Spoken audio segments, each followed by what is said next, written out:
Nintendo.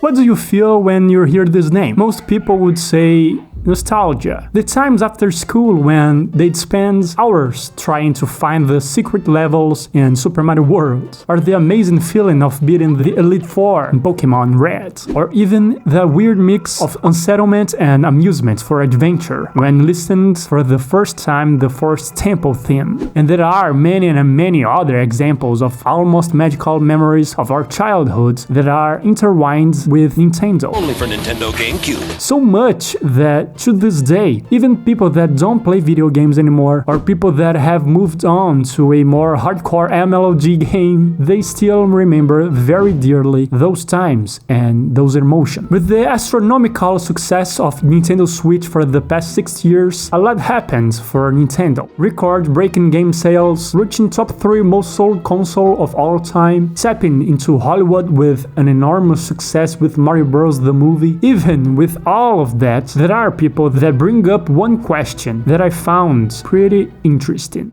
Is all of the praise that Nintendo consistently gets affected by nostalgia? My first answer was to shout, "No, you silly fucking goose!" But the more I thought about it, the more this discussion got interesting for me. Nintendo's success is no small task to achieve, and not something that you just get by doing fuck all. Breath of the Wild, Mario Odyssey, Tropical Freeze, Xenoblade 3, AC New Horizons, Mario Kart 8, Smash Ultimate, and Luigi's Mansion 3 are all relatively new games. And everyone can agree they are top-tier games, both in fun and quality. And Tears of the Kingdom comes to show exactly that once again, that Nintendo knows how to make amazing games. But at the same time, we have Pokémon Scarlet and Violet, New Super Mario Bros. U, Super Mario 3D All-Stars, Mario Golf Super Rush, Mario Tennis Aces, and Jesus, Mario Strikers Battle League.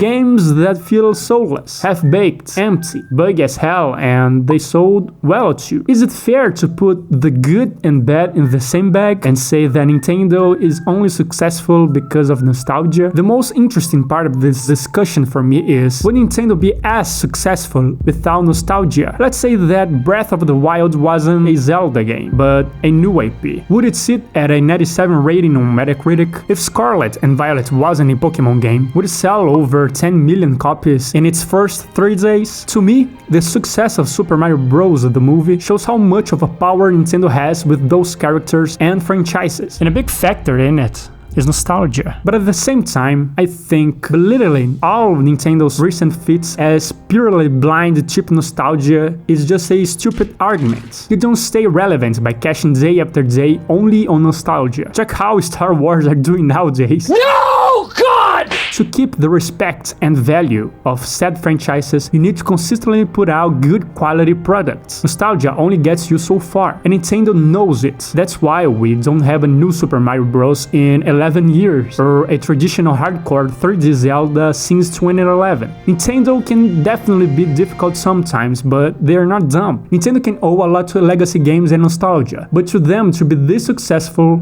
after all these years, they earned it by making incredible games and content. We should not just cheer and accept every bullshit any company does just for the sake of nostalgia, but we also should not disregard their achievement and success just cause they're in the top of the game for decades. This is 2D. See you later.